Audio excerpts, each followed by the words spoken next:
Halo pendengar semuanya, dalam video kesempatan kali ini saya ingin membagikan suatu tips tentang cara aman membeli tanah.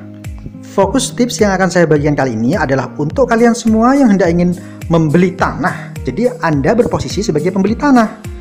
Bagaimana caranya agar tanah yang kita beli itu aman dan dalam prosesnya lancar, tidak ada halangan? Banyak sekali kita temui permasalahan yang terjadi di masyarakat dalam proses jual beli tanah, yaitu proses yang berkepanjangan dan yang lebih parahnya lagi, banyak kasus-kasus di lapangan. Di antaranya, pembeli-pembeli tanah, biasanya tanah kafling, sangat lama sekali atau malah tidak sedikit juga yang kemudian tidak bisa menerima sertifikat hak milik. Sebenarnya masalahnya ada di mana sih? Kenapa kok jual beli tanah itu terkesan sangat sulit ya? Jual beli tanah itu tidak sulit. Hanya saja masyarakat seringkali mengabaikan berbagai macam peraturan-peraturan dan yang pada fokus utamanya adalah justru untuk mengamankan transaksi, malah diabaikan. Agar tidak berlama-lama, langsung saja kita sampaikan tips yang akan saya bagikan kali ini.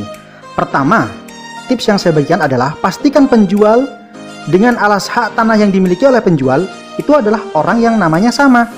Yang dimaksud alas hak di sini bisa berupa sertifikat hak milik, atau hak guna bangunan, atau hak guna usaha, atau mungkin masih dalam bentuk petok. Nah, di sini nih seringkali pembeli yang awam itu tidak memperhatikan atau mengabaikan siapa penjualnya. Siapa nama di petok atau di sertifikat tersebut? Apakah itu orang yang sama? Apakah orang yang menjualkan itu benar-benar memiliki hak terhadap tanah tersebut? Jika yang menjual tanah tersebut adalah orang yang tidak berhak, sudah dapat dipastikan bahwa Anda tidak mungkin bisa mendapatkan keabsahan dari tanah yang akan Anda beli. Karena langkah pertamanya saja sudah gagal. Kebanyakan jual beli yang tanpa melalui pemilik aslinya, tidak melalui notaris atau pejabat membuat akta tanah sesuai dengan peraturan perundang-undangan yang berlaku.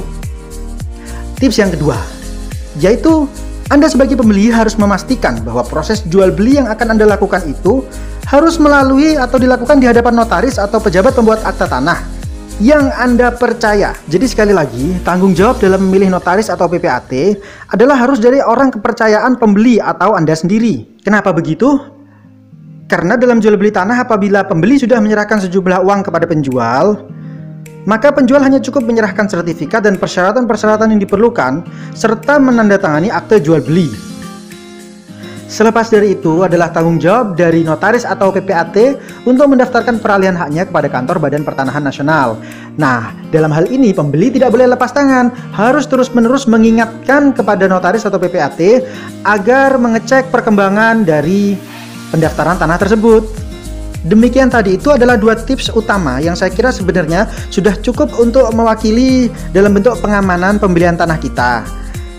Jadi yang terakhir, saran dari saya adalah agar kita tetap mengikuti peraturan supaya transaksi kita bisa aman dan bebas dari permasalahan.